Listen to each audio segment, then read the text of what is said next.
now invite Mrs. Sheila Yasmin from Wimbledon. Yes. Mrs. Sheila Yasmin, please.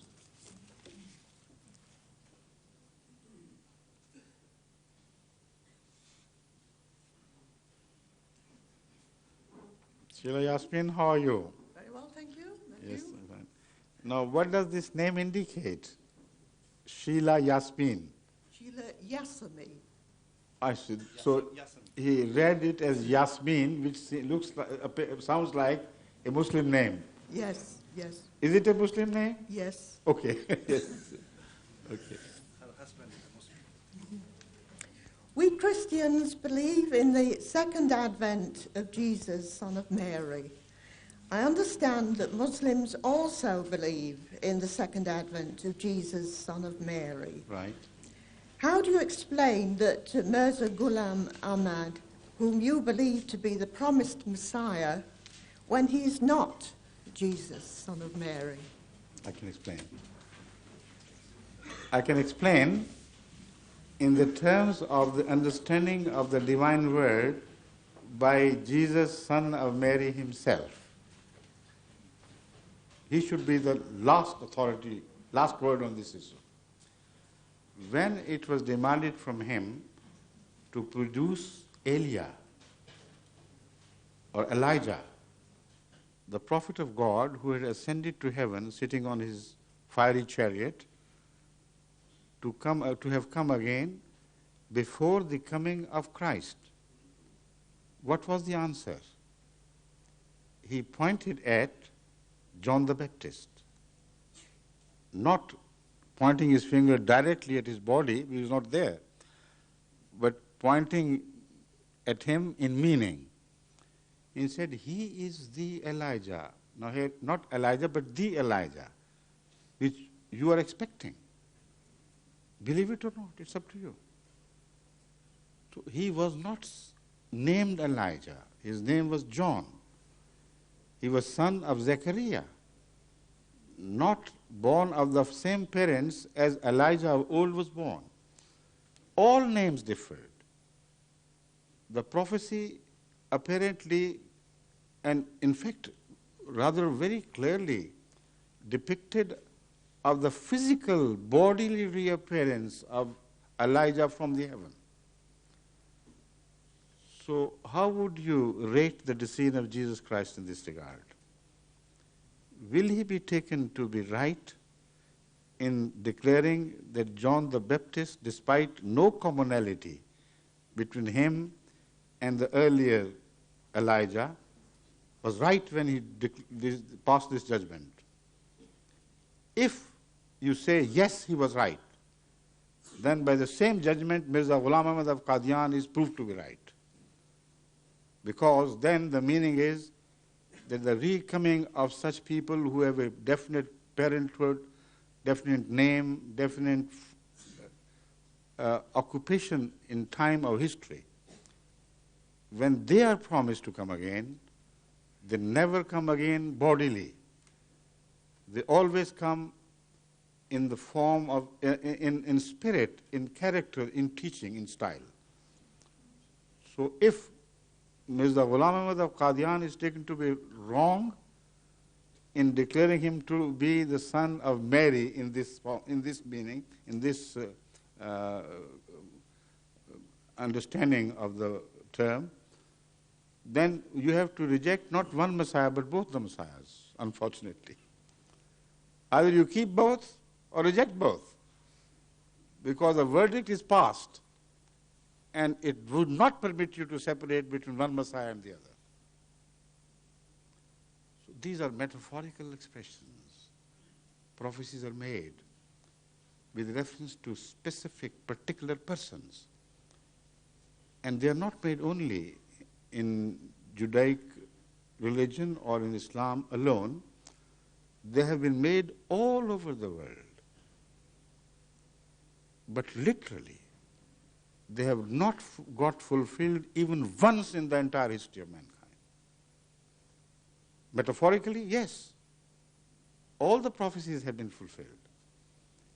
So you have to judge the claim of Hazrat Mirza Ghulam Ahmad in line with the claim of all such people appearing everywhere in the world in the name of the earlier holy people who had claimed to reappear. So we don't believe he was a reincarnation, not at all.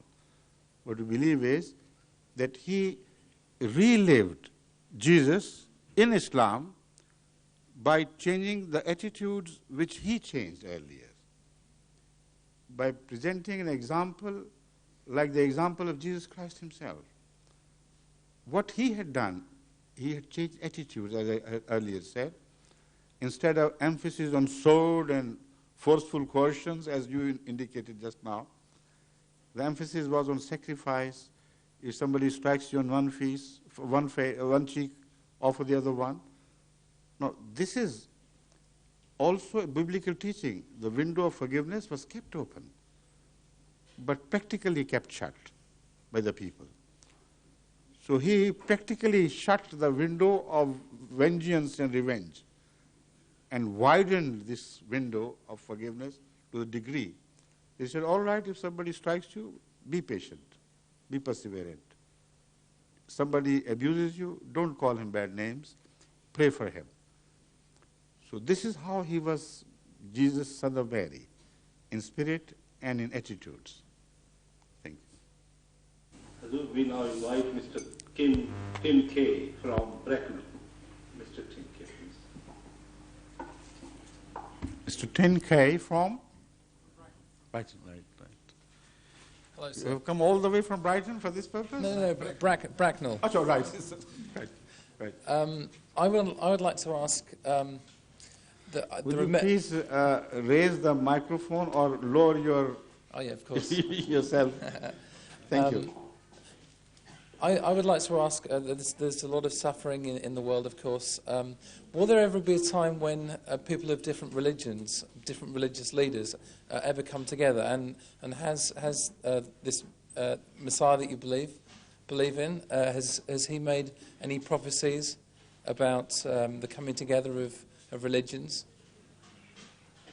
Well, prophecies are found all over the world of unification of man under one religion. But never have I found any prophecy anywhere of amalgamation of religions into one. They're two different things. They can never happen. Unity is reborn. Yes. And it gains mass as it rolls on. But unity cannot be forged by combining different forces, different ideologies, and amalgamating into one and presenting them under one flag. That's not unity. So the claim of all religions, as I understand, when they speak of a golden age, when man will become united under one flag, only means that a movement will be launched, a divine movement in the latter days, whereby gradually, by changing our ideologies, by changing of thoughts and attitudes, a new entity would begin to arise and gather force and gather mass until it becomes largest, and it will not be based on any racial or geographical philosophy. It will be based entirely on universal philosophy. So people from all over the world would come and join and feel at one with each other, sharing the same equality. That is how we feel that we, inshallah, are going to bring about the unity of man under the flag of Islam as we understand that. Thank you. Thank you very much. Thank you. We now invite Mr. Javed Tanveer from High Wycombe, please. Hi, welcome. Assalamu Assalamu alaikum warahmatullah. Sir, Originally, if you are from the Punjab? yes, from Lahore. Lahore? Yes. Right. From walled city or from the outer Lahore? In Kent, cantonment. So that means you must have migrated from East Punjab and settled there. Could have been, I mean, not must. No, sir. No? You are originally Lahori I'm originally. or from some other district? No, I belong to NWFP. NWFP? Yes. So that's what I understand. The Lahoris true Lahoris are those who are born in the walled city. Yeah. And their style is very specific and Typical. recognizable. Others are either immigrants or coming from different provinces and places. Right, Yes. okay. Thank you. Please. Sir, my question relates to the same subject as discussed earlier about the ascension of Jesus Christ, how real it is. The features or similarities, is that what you mean? Yeah.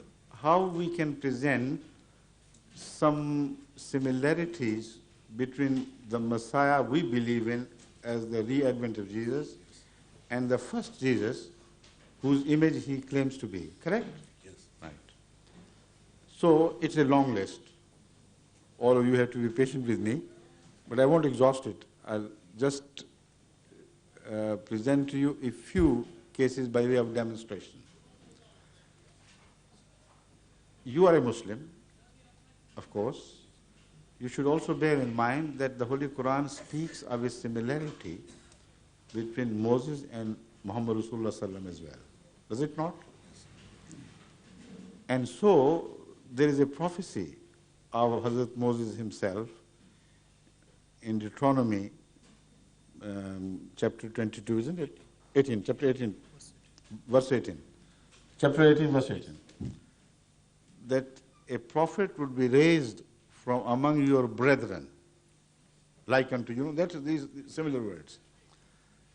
So what are the similarities between Moses and Hazrat Muhammad Rasulullah Sallam? First of all, that question has to be answered. Second, Hazrat Muhammad Rasulullah Sallam was prophesied in the New Testament as well by Jesus Christ. And there his description is different from that of Moses. So that means a Messiah was also to be born in Islam. And that is why Hazrat Muhammad Rasulullah Sallam repeatedly prophesied that in my ummah also, in the latter days, in the end days, a Messiah will be born. So relating both these issues, you will come to a better understanding of similarities. The similarity between Moses and Hazrat Muhammad Rasulullah Sallam, first of all, was that both brought a new law and a fiery law, a sort of with glory and majesty. And that law got enforced with complete success within their lifetimes.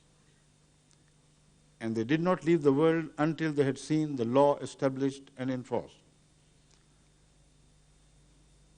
Secondly, this requires a rapid movement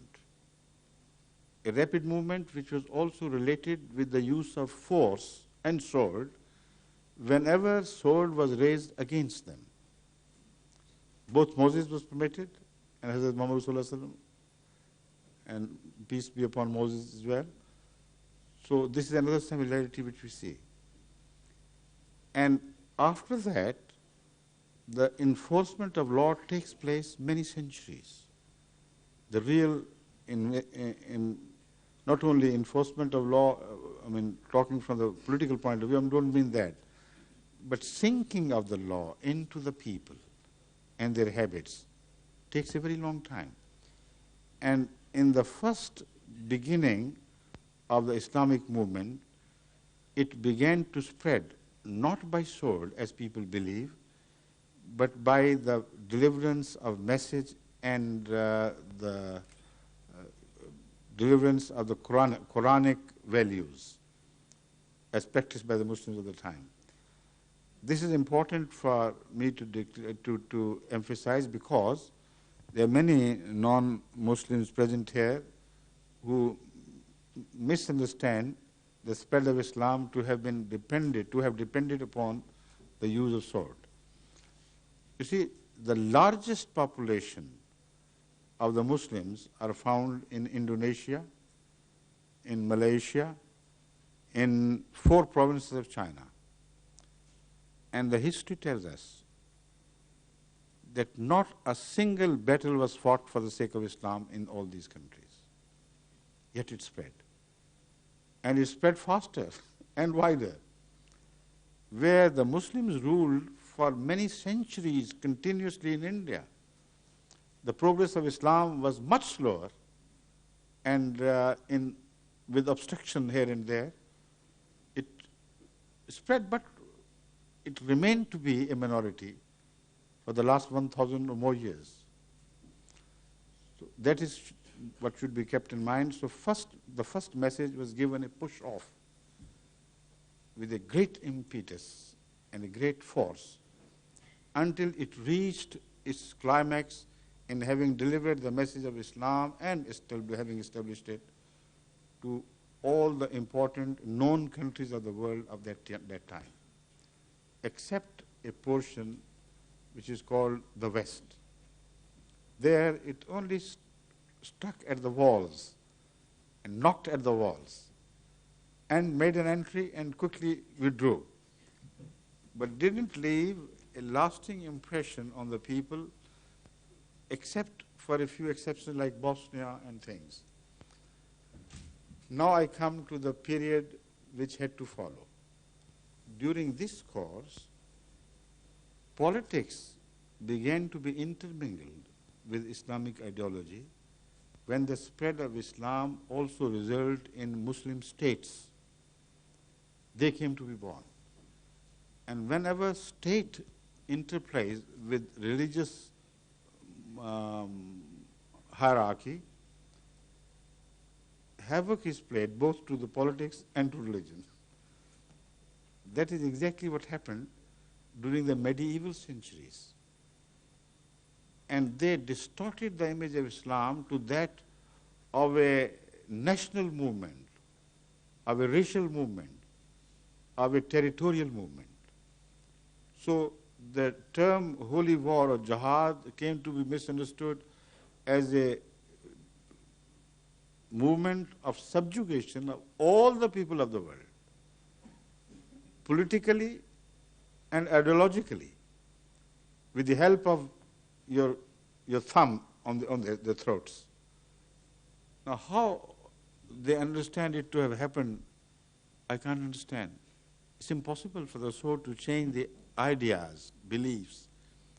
They can sever the heads from the body, but they cannot change a single belief of the head of the mind within the head. They can create reactions, of course. Subjugations only takes place when something within the people, such people who are coerced, something of life and honor within them have already died. When they are neither fit as Christians or as Muslims or anything else, as long as that honor lives, they will not bow to sword. So the sword seems to be successful in some phases of history, but to no purpose. Names were changed, styles were changed, but the hearts remained as atheistical, as atheist-minded, and attitudes were as corrupt as they used to be before. So leaving that aside, now I turn to the last recipe for such a situation. When the hearts are hardened, when the message is understood to be that of a forceful change in the ideology of the world and the forceful imposition of the Muslim states upon the non-Muslim states. Is that not exactly the attitude found in the time of Jesus Christ among the Jews? This was the fight about. This was all the difference between the Christians, between Christ and the Jews. You know, they demanded that we were expecting a Christ, but a Christ with a throne under him and a crown over his head. A Christ would leave the movement of rebellion against the Roman yoke. And you have come to perpetuate our slavery? And this is what you call the spirit of Christ? We reject it. It's meaningless. But Christ said, all right, go ahead what you do, but you will suffer. And that is what they did. They went on making rebellions, fighting others in the name of religion, and they were thoroughly demolished and defeated by a general of the Romans in 71 or 72 after Christ. But Christianity, which did not have any sword in its hand, went on flourishing and spreading, despite all opposition. Here the sword was taken from the hands of the believers and handed over entirely to the hands of the oppressors and rejectors. Yet it spread. So it was Jesus Christ and his movement which gave,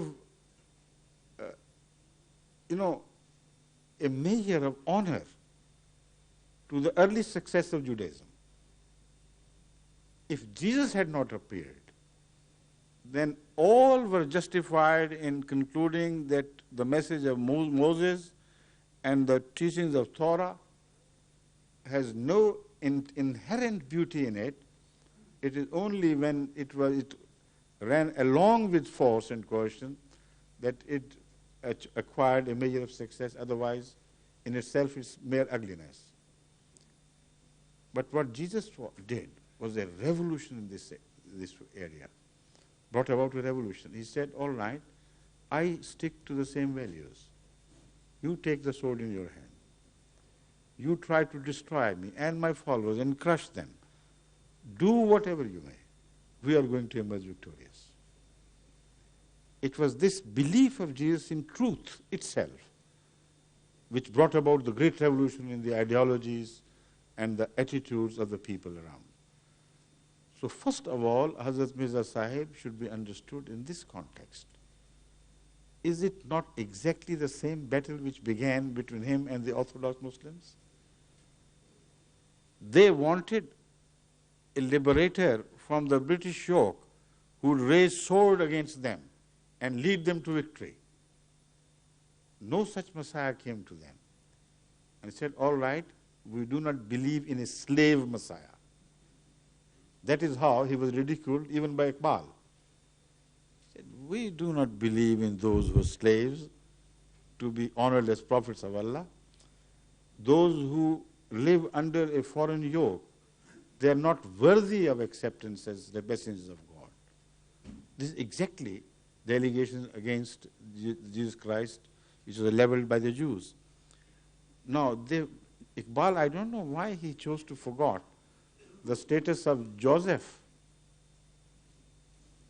son of Jacob, who he believed to be a prophet of God, but he lived all his life under a foreign yoke. He accepted a high office under a king who did not believe in him. So to live under a foreign yoke does not result in giving right to the people to reject such a man. So Iqbal should have started his journey with Joseph first, then he should have come to Jesus Christ himself and said, there goes another claimant, a slave prophet.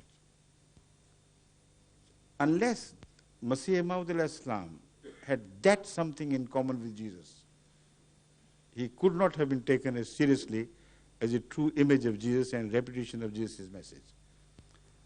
But that's not all.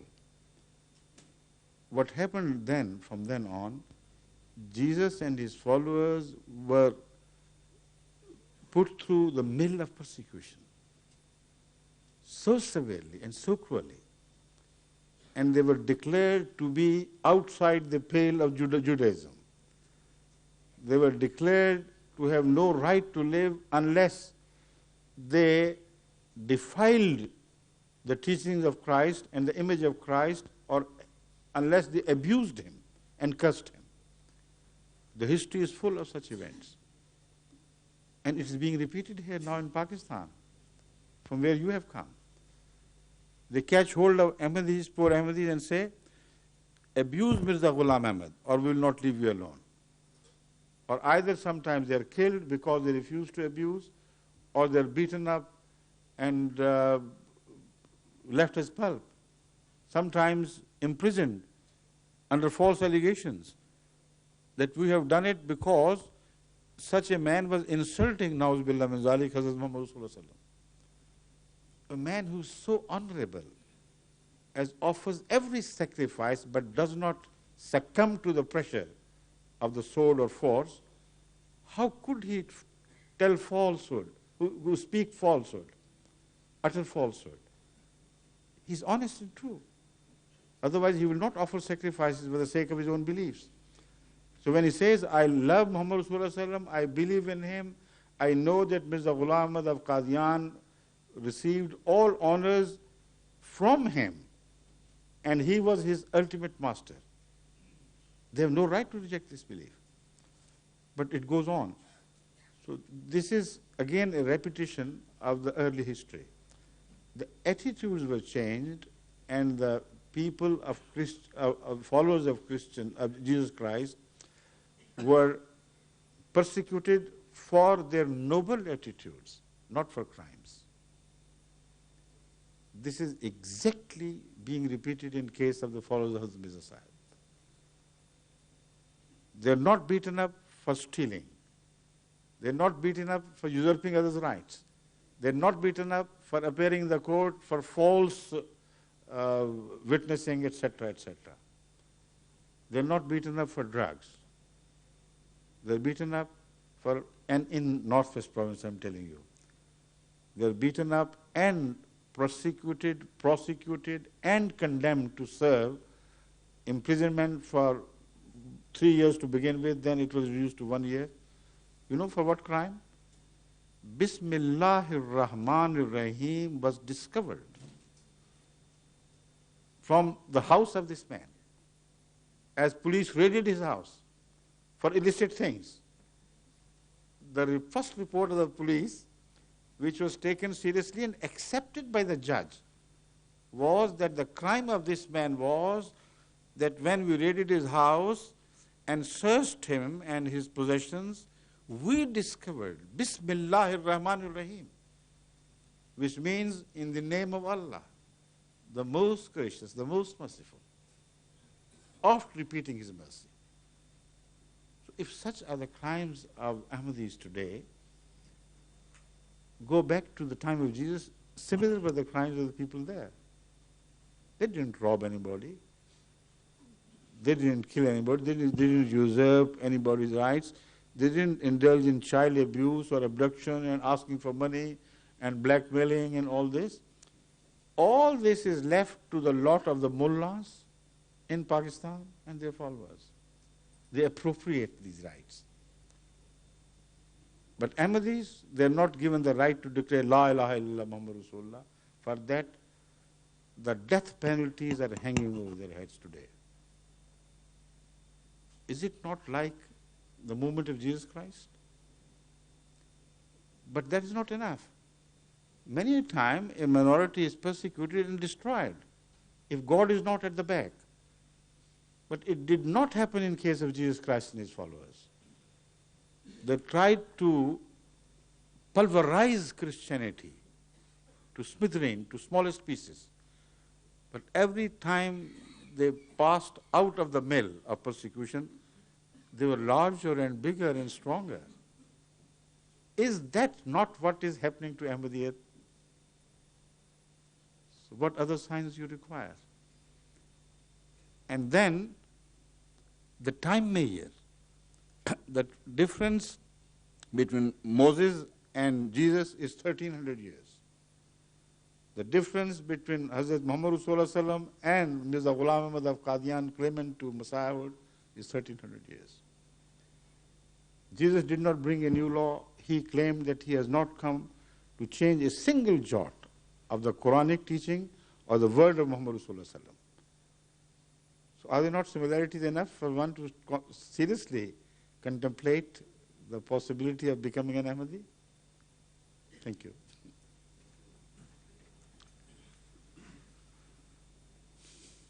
Hazur, there is a question from the lady's side. Her name is Mrs. Habibur Rahman Tooting. Mrs. Khalilur Rahman? Habibur Rahman.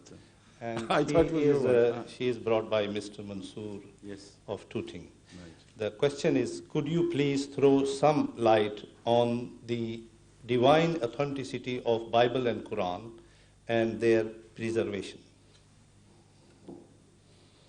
See, the divine authenticity of the books can best be judged by two measures, according to me. First, the quality of the teaching.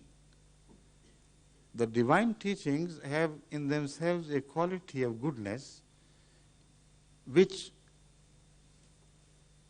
defends the claimant and his innocence. Because if somebody was from Satan, or if somebody stood because of some internal motivations of his own interest, then his teachings must be corrupt by that degree. If the teaching is honest and straightforward, then such a teaching cannot be rejected as false. So that is why the Holy Quran repeatedly points out at the commonality of all religious teachings. The Holy Quran says this is how you should judge a book, a divine book, whether it is from God or not, that basically, essentially, it has exactly the same teaching as other religions have taught before. And a false man would not require, he has no reason to begin to support truth for the sake of some ulterior motives. All false people who claim to be from God and were destroyed and were turned into things of history was those who invented teachings which had crookedness about them. They resulted in some gains for him and his supporters. Mostly, they came always with the support of a group or a clan. Never will you find a man rising alone without any support and presenting a teaching, attributing a teaching to God, which was absolutely plain, simple, honest, and based on goodness and wisdom and reason. So one way of judging, comparing the Quran and the Bible, and not only them, but other divine books, is to go for the essence of the teaching. Is it essentially good or bad? Secondly, you should compare it with nature as created by God. If unnatural claims are made, then that teaching has to be rejected in as much as the unnatural claims are made. But this presents a dilemma. If unnatural claims are made in any divine book or supposedly divine book, then there are only two possibilities of settling the issue. Either that such unnatural teachings were added by man, they were interpolated by man, of an age where he did not understand the phenomena of nature, but attributed things to the teaching maybe to attract people through another means, because at that time some false claims about how the nature works could attract people to the so-called truth of the religion. For instance, it is emphasized about Jesus Christ that because he was born here on earth, so the sun and the planets moved around the earth and earth remained stationary, and it was disrespectful of anybody to believe that earth went round the sun. Now that latter part came to be born later on, but in the beginning it was a united, accepted belief among the Christians, based according to their understanding of scriptures, of course, that earth was stationary, and it had to be stationary because it will be disrespectful of Jesus Christ to have born in a place which in itself was revolving around other things. So Galileo paid the price, or nearly paid the price of declaring that earth went round sun and other planets also revolved around it. But he was not brave enough, unless, in fact, his admission to the church that I withdraw my claim is a blemish on the community of scientists. He didn't change his mind, but he saved his skin and lost his honor in science. But that is an example. When you study Bible critically, then you realize that this was never claimed by God himself. whatever has been claimed was either misinterpreted or interpolated with by the people of that age with a wrong understanding of the universe around them. So this second criterion is also very important. According to the Holy Quran, Bible was the word of God, but with the condition that that word of God was changed by the people and the scribes themselves. So wherever there is a contradiction, it's not the contradiction between one word of God and the other word of God. It is because of this discrepancy created by human beings. So this is a very large subject, and I know the time is coming to a close. Where is the... That's right, it's right over there. Only 6 minutes are left. I think it will give you a general idea of what we believe about the truth and how we believe about the truth of the Old Testament, the New Testament, and the Quran, despite of the fact of apparent contradictions between them. There are two more questions. We invite now Mr. Habibur Rahman Talukdar from Tooting. Please. Huh? Mr. Habibur Rahman Talukdar. Right, please.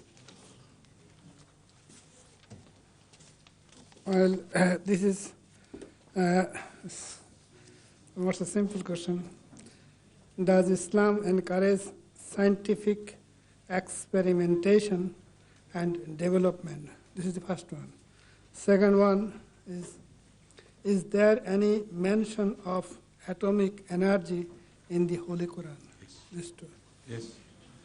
You see, Islam, in fact, not only Islam, but no religion on earth who is true in its beginning can contradict the act of God which is expressed in the way He has created.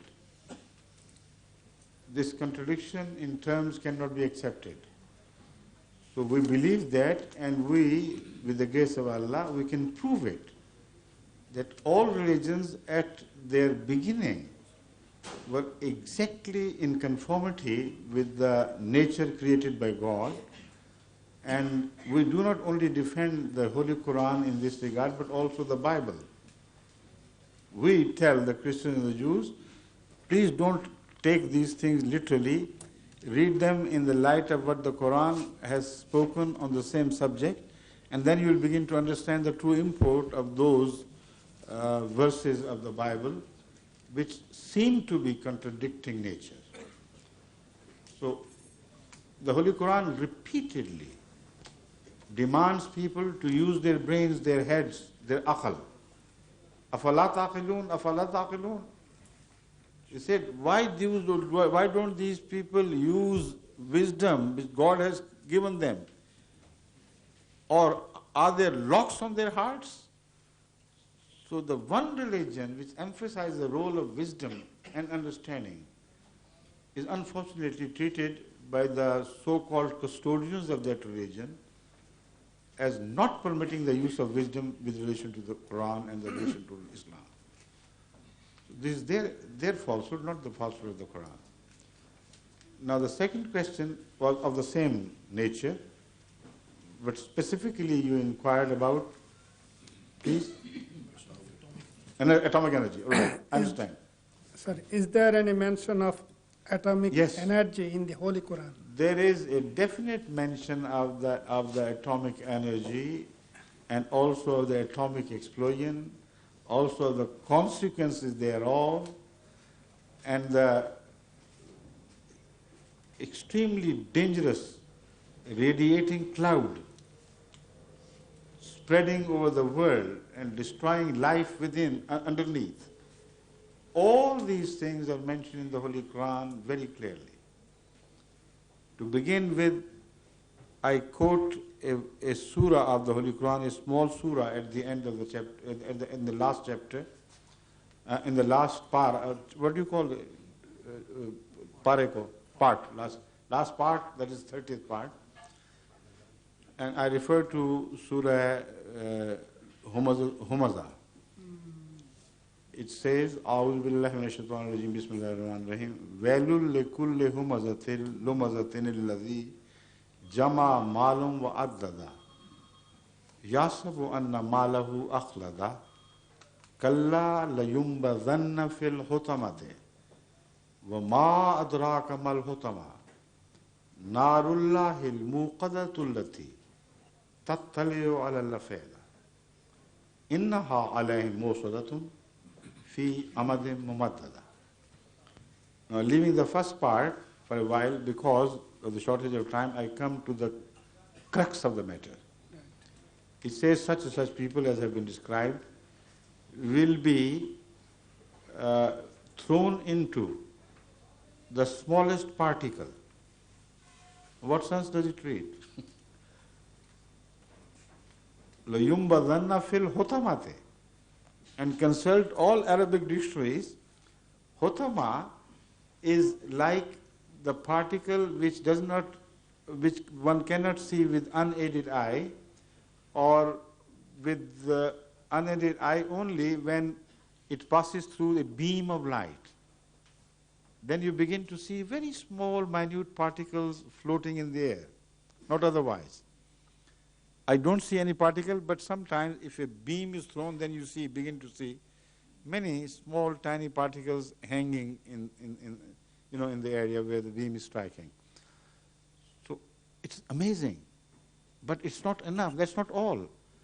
لَيُنْبَذَنَّ فِي الْحُطَمَةِ. And the next question which is raised is fantastic. وَمَا أَدْرَاكَ مَا الْحُطَمَةِ.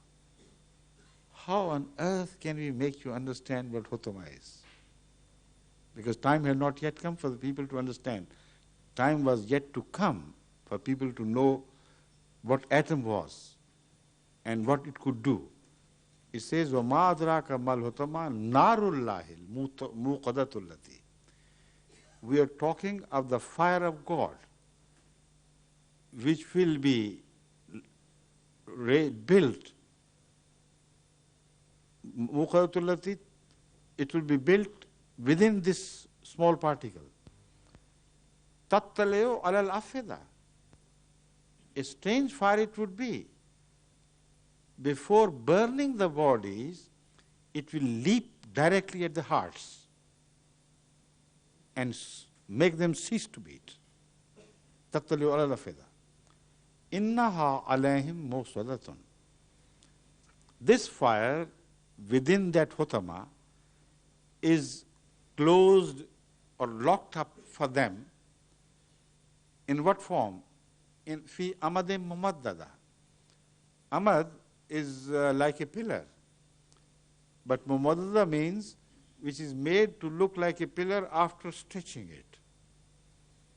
Now, if you ever happen to see the picture of atom or the substance, radioactive substance which is about to explode, you will see without fail the scientist presenting it in the form of something which is extended to the sides and extended beyond its original size in the form of a pillar like being extended until it breaks and explodes. So what better description of atom and atomic bomb could you expect from any book at a time when the concept of atom was not yet born? That is why I searched far and wide for an explanation from earlier commentators regarding this. I found none. They were completely perplexed. All that they could offer was maybe this pillar is the name of a pillar in hell. Hell, of course it would be. But not in the hereafter, here, in this world.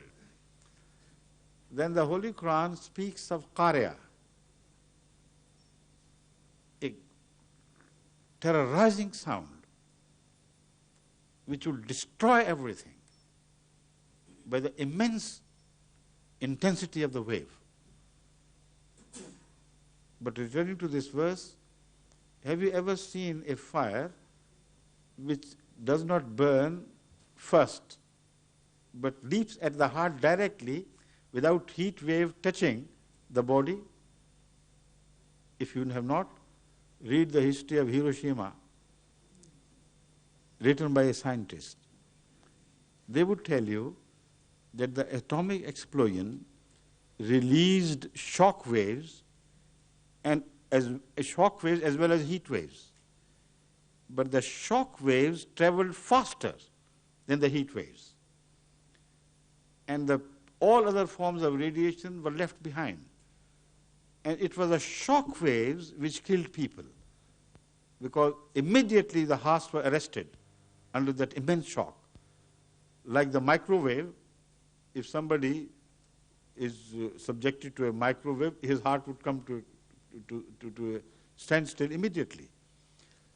So the Holy Quran goes to the length of describing the nature of that fire locked within the heart of an unseen, invisible small particle, in the form that when it explodes, it leaps at the hearts and destroys them.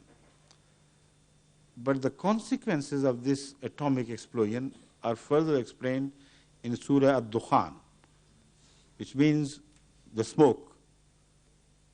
And it is said that a day would come when a smoke would begin to travel, move along the earth and countries, which will spell death and destruction. And nobody will be able to escape from its destruction on whom this smoke casts a shadow. Now you read the description, and you have to admit that before the discovery of atomic radiation spreading through cloud and smokes, spelling destruction on whatever they cast their shadows, was seen, witnessed by you yourself today. Unless you had done it, you couldn't understand it. So the Holy Quran is not a book of the past. It is a living book. It specifically mentioned all the important events and inventions by man of this age. Even speaking of the attempt to change nature of God through tampering with the genes and characters, etc. Even that is mentioned. Enough? Thank you. Thank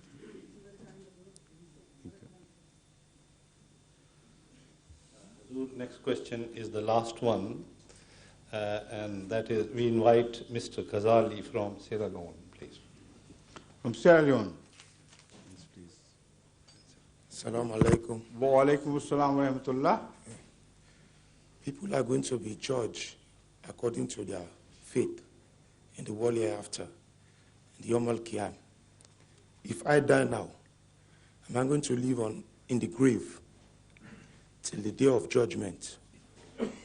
Or will I taken to heaven or live in paradise? I want to know what will happen from now on to that day. Yeah. Okay. On this subject, I have spoken at length so many times that even a book can be prepared on this one single subject, collecting all these answers, but there would be repetitions, of course, in different angles also, in every answer. In short, because the time is already run out, I'll try to give you the salient features of this phenomenon of people dying and then coming to a form of life again. I'll give you a summary of our beliefs. It's not time for me to build all the arguments on which those beliefs are based. When we die, we will not lose consciousness in the sense of the soul which separates from our body. The soul, which is an enigma for the scientists here, is something which, when it parts from the body chemistry immediately begins to decay and return to its constituent substances. And there is no more sense left in the body at all. does the soul also destroy? Is it so dependent on the body that it must live in a constant bondage with the body or not? According to Islam, in case of other animals, this is right, that when the body dies, the soul, their life dies. When the life dies, not the soul is only mentioned in case of human beings, not in relation to the animals. When the life dies out, the body dies, life dies, it's one and the same thing. But in case of human beings, the word soul is used, ruh. And this has developed to a degree that it has the capability of becoming an independent entity in itself, a spiritual form which can live after separation. What is the nature of that form, we don't know much. But this much at least scientists have discovered, that energy bundles can survive as energy bundles, and previously, before this discovery, they used to poo-poo the idea of believing in souls, but they now admit that what we have discovered leads us to the possibilities of some sort of human energy living in an organized form as separated from the physical existence of man. So that is what will happen in the first place. It will have a consciousness of some sort. In the first appearance before God, it will be adjudged briefly, and it would know from then on in which direction it is going to develop. Further development of the soul would require eons of time, a very long period, in which it will develop in the form that a body will be created from within that soul, and a soul will be created from within that body. That is to say, a separation will be made in that existence, so that a center of thinking, a center of entity will be created around the soul, that part of soul which in comparison, which appear to be material, but it will not be material.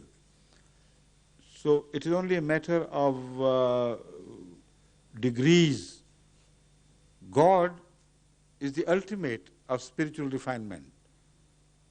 So all those who happen to be at a subsequent smaller level or a cruder level, they cannot conceive exactly the nature of the the spiritual nature of God, which defies form, but it does exist. And it is proved through His works. That existence is proved through the works of God. Beyond that we cannot reach. But about the soul, we have some experience here which can lead us to believe in a phenomenon which may occur after our death. And that is experienced in two ways. Number one, in dreams. In dreams, things happen which appear to be real, but they defy the natural laws of our daily experience. We can walk through walls, we can see things of the past, we can experience visiting countries which we had never visited, and yet feel during the dream as if everything was real. We can meet our dead dear ones of the past and enjoy meeting them and talking to them. And as you are dreaming, you really believe that this is exactly what is happening. But it is not happening in the physical form. Nothing is created. Yet something like that will happen to the soul. But this happening will be more real than our dreams. So the soul will have the same qualities, not exactly, but similar qualities, as that of our new identity within our dreams. According to Hazrat Mirza Tahir Ahmad, the founder of the Ahmadiyya community, in his great historic book, the teachings of Islam, the philosophy of the teachings of Islam, he builds this subject further by reminding us that it will not be just a dream existence. A new creation will be made out of the essence of man's personality, which has got separated at the end, at the time of his death. That essence will be composed of his views, his thoughts, his attitudes, his goodness or his evil, his acts of defiance of the word of God or his obedience to the will of God. All these continuously make, according to Hazrat Mirza Tahir Ahmad, a personality within us. So a thing is born within us and we make it.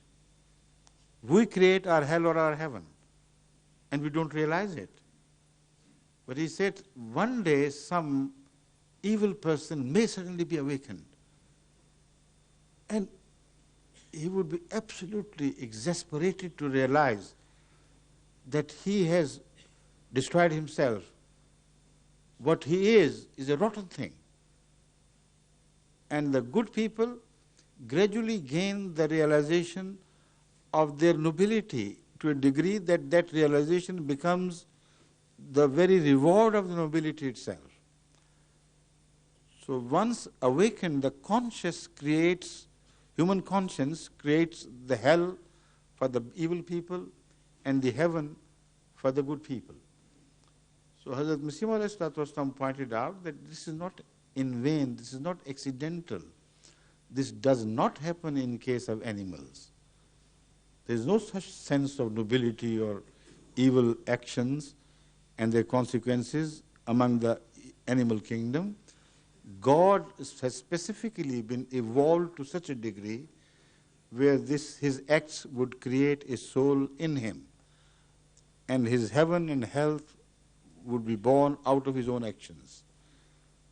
They will be given a form by the act of God, that is the new creation. And it will take a very long time ultimately. So when the last call is made before the resurrection, by that time all the human souls would have acquired a new form, a new body, a new spirit within that spiritual body, and they would be able to suffer if they will be able to acquire the faculty of suffering of that nature, which is not physical fire here. It is a different type of fire which sometimes we experience through extreme repentance, sense of shame, etc., or sense of exposure of our crimes. So this is, in short, what is going to happen to us after our death.